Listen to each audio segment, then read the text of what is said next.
Donc on y va. Pour avoir les formules, donc il faut cliquer sur formule et ensuite afficher les formules. À partir de là, nous aurons donc le frontal et tout le reste à établir. Alors on y va. On va attaquer la partie un petit peu plus fatigante, on va dire. La hauteur du linéaire. Alors pour calculer la hauteur du linéaire, voilà, il va falloir s'appliquer sur quoi?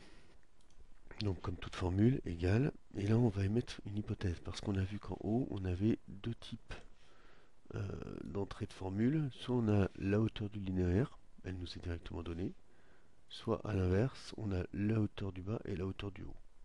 Donc, au tableur de savoir ce qu'on va prendre. Donc on va lui dire si B3, donc B3 ici, c'est si la, linéaire, la hauteur est donnée. Donc si la hauteur n'est pas donnée, pardon, on va lui dire si la hauteur n'est pas donnée,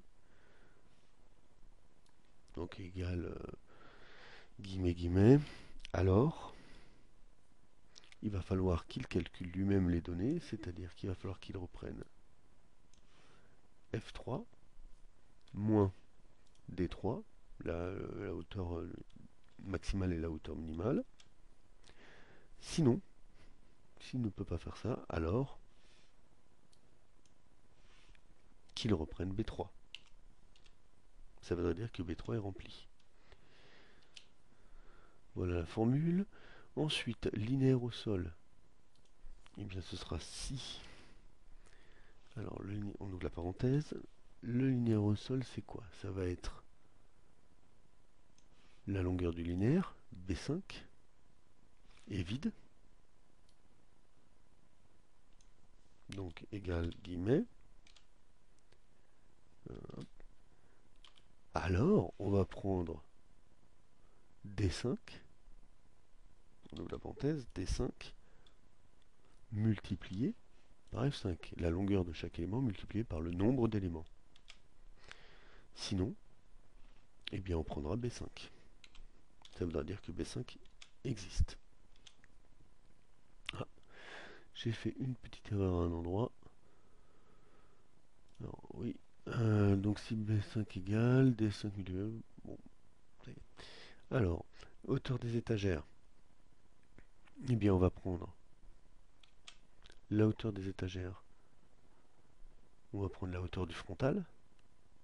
On imagine que les étagères font toutes le même niveau, hein, parce que après ça devient un peu plus compliqué.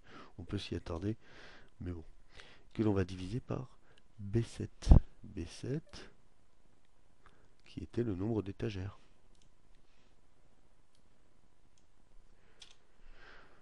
Voilà pour la première partie. Ensuite, le linéaire développé. Alors pour le linéaire développé, eh bien ça va être F10, le linéaire au sol, multiplié par B7 qui est le nombre d'étagères. La formule en fait, hein. La longueur fois le nombre d'étagères. La longueur du linéaire au sol fois la longueur. Ensuite, on va revenir sur le nombre de frontales. C'est là où on rentre un petit peu plus dans les calculs, on va dire. Le nombre de frontales, ça va être pour une étagère. Hop, on va y arriver, voilà. Eh bien, ça va être F10. Pourquoi F10? Alors, on reprend. F10, c'était notre linéaire au sol. Donc, la longueur du linéaire au sol, ou la longueur d'un élément, on va dire, ou donc d'une étagère, que l'on va diviser par B13, qui sera la longueur d'un produit. On prend la longueur d'une étagère, que l'on divise par la longueur d'un produit, on va retrouver le nombre de produits.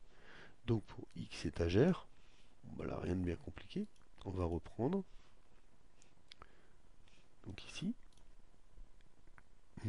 égale cette valeur-là, qu'on vient de trouver, donc le nombre de produits pour une étagère, que l'on va multiplier par le nombre d'étagères. Et là, nous aurons le nombre de frontales pour toutes les étagères. Ensuite, le nombre de produits en profondeur. Bah, ça va être à peu près le même calcul. On va prendre ce coup-ci B9 qui correspond aux profondeurs du linéaire, que l'on va diviser par la profondeur d'un produit. Le nombre de produits en germage, c'est-à-dire poser l'un sur l'autre, égale, on va prendre la hauteur des étagères, autrement dit F11, que l'on va diviser par la hauteur d'un produit. Ensuite, ici nous allons utiliser une nouvelle formule qui sera l'arrondi inférieur, parce que l'idée c'est de savoir combien il y a de produits, et il se peut qu'on tombe par exemple sur, je sais pas moi, 5,5 produits. Ça c'est pas possible, donc on prend la valeur inférieure, c'est-à-dire on va récupérer l'arrondi inf, voilà, de la valeur de la cellule pardon, B18, et on veut 0 chiffre derrière la virgule. Hop. Égal pour ici, donc arrondi inf de la cellule, B19 avec 0 chiffre derrière. Là nous aurons le nombre de produits.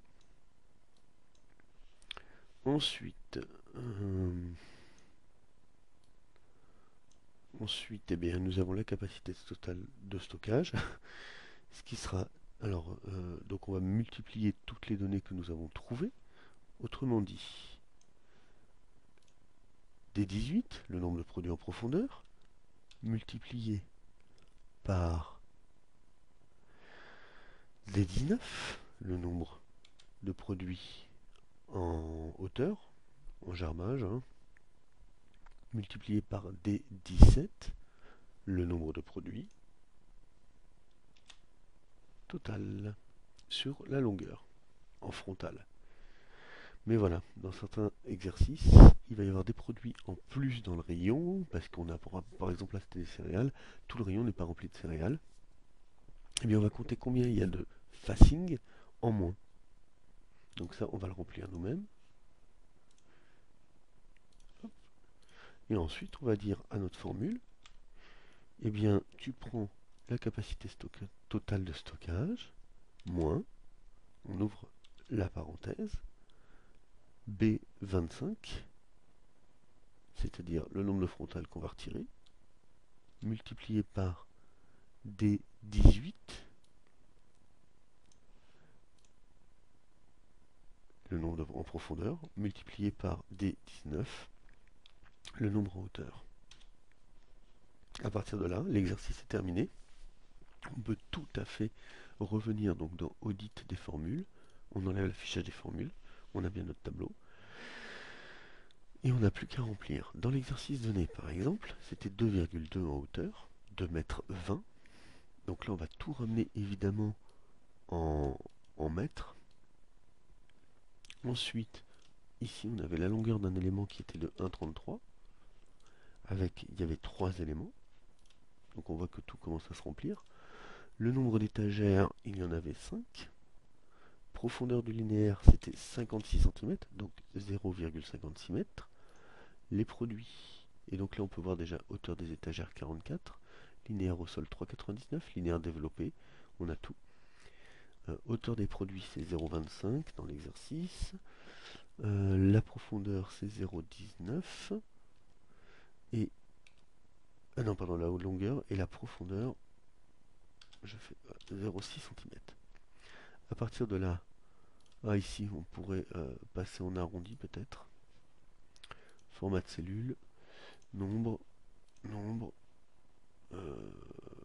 et 2. Voilà. Donc 9,33 produits, c'est pas possible. C'était bien le calcul qu'on a fait tout à l'heure. Donc soit 9 produits. On va peut-être lui centrer tout ça pour que ce soit plus joli. Voilà. Parfait. Donc on pourrait penser que c'est 945 la capacité totale de stockage. Mais en réalité, on enlève dans l'exercice 8 fronts. Alors ça, je sais jamais, frontal, frontaux. Hop. Et ce qui fait qu'il y a 873 produits dans le rayon. Voilà, donc à partir de maintenant, il suffit d'adapter. Si par exemple on a plus de 2,20 m, mais par exemple en hauteur 0,13 et en hauteur 2 m, je sais pas moi, 28, pouf, il nous recalcule ici la hauteur du linéaire, car la cellule B3 est vidée. Voilà, donc là on va reprendre les données quand même de l'exercice. Si vous l'avez sous la main, vous pourrez vérifier vous-même. Voilà, donc en remplissant quelques petites parties grisées, on peut s'apercevoir qu'il remplit lui-même les éléments très importants qui sont le linéaire au sol. Donc ça on peut là aussi lui donner, je sais pas, une petite couleur vive. Waouh, c'est vif, mais bon c'est pas grave. Le linéaire développé, le nombre de frontales ici, euh, le nombre de produits, capacité de stockage, capacité de stockage. Donc avec la touche contrôle j'ai tout sélectionné. Et voilà, on a les valeurs importantes qui ressortent. Donc c'est quand même un outil qui peut être utile, surtout pour vérifier si on a bon. On le fait à la main et puis après on rentre ces données-là.